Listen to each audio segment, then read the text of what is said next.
I'm making a tiny bathroom to finish off my dollhouse for a dollhouse, but first I'd like to address the lack of curb appeal out front. I have these fantastic metal beads with ribbed detail, and I glued one on either side of the door.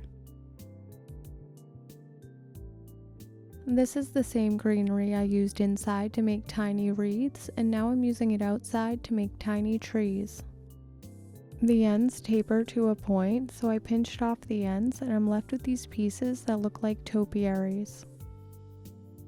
I'm gluing them into the small hole of the metal beads, so I pulled off some of the greenery on the end to expose the stem.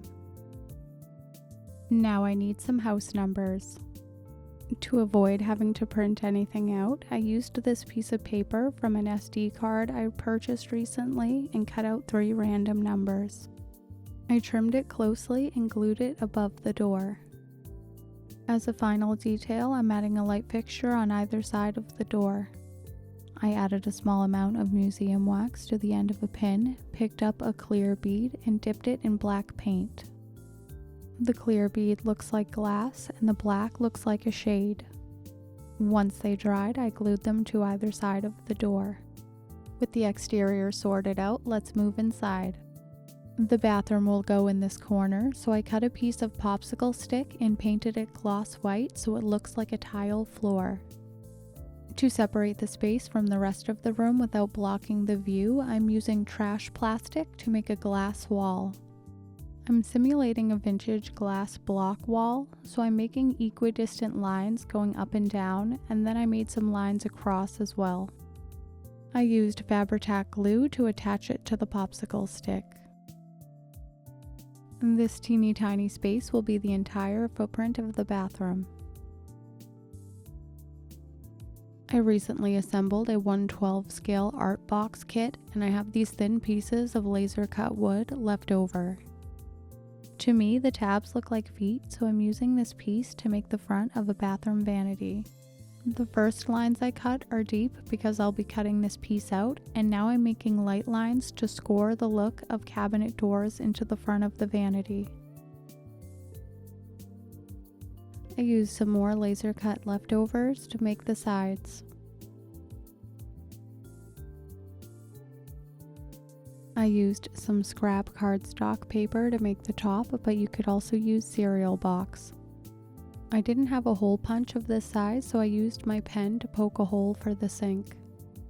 Stone counters often have sparkly bits, so I'm using some glitter to make the counter look like granite.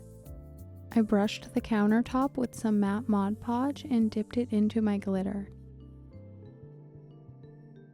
Once it dried, I used dimensional magic to lock the glitter in place and make it look like one piece. I bent some small wire to make a faucet and glued a caviar bead on each side to look like knobs. Then I glued a clump of air dry clay under the counter and used my ball stylus and a pin to make it look like a sink. For more detail, I glued a bit of paper towel over a small piece of wire. I glued it to the side of the cabinet to look like a hanging towel. Next, I made a tiny tray for the countertop.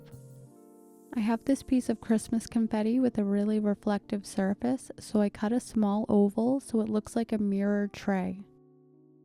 I cut small slivers of plastic canvas to make bottles for the tray. I glued caviar beads to the top of the bottles to look like caps and a couple on the doors as well. Now I'm using a jump ring to make some wall decor. I used a little super glue to glue the jump ring to some aluminum foil. I filled the center of the jump ring with dimensional magic from Mod Podge. I really like this product because it's non-toxic and dries very quickly and is a good substitute for UV resin in applications like this. It dried about 5 minutes later and I cut it out, and I have a tiny mirror for above the bathroom vanity. Next, I'm making a folding screen to separate the space. I'm using this vintage dried sticker to make the folding screen. I really love the texture on this piece, but the shape is all wrong, so I cut off the bottom and the sides. Then I used my hole punch to make 2 curves at the top. I I trimmed off the extra bits to give the top a domed shape. I cut it to make 2 panels of the screen. I cut a third piece for the center panel and glued it to a piece of paper to make it more substantial. I folded a piece of tape in half and added the middle panel to the side panel. I didn't like how it was looking, so I decided to trim it before proceeding. I often make small adjustments like this and change my game plan while I'm working. I want the screen to fold like an accordion, so I bent the tape in the opposite direction to add the third panel. I used some full-strength brown paint to tone down the gold. To retain a lot of the detail and some of the shimmer, I wiped off some paint before it dried. I came up with a way to make a mini tub without using clay for this space right here. This is the aluminum baking lid I used to make the knife for the kitchen. With my Dollar Tree ball stylus, I stretched the metal into the shape of a tub. I carefully cut it out with my X-Acto knife, making sure my fingers were out of the way. I refined the shape further using my scissors. I carefully trimmed the edge of the tub, but I was left with a slightly jagged edge, so I sanded it on some fine sandpaper. I added the tub to a holder so I can add some gilding to the outside. I can't find my gilding adhesive, so I used matte Mod Podge to apply the gold leaf. I allowed the Mod Podge to get a little bit tacky before attaching the leaf, and it worked out well. Now it's time for some feet. I used some white glue on the bottom of my tub and 4 glass seed beads. Truth be told, these beads are a little bigger than I would have preferred, but they'll work just fine.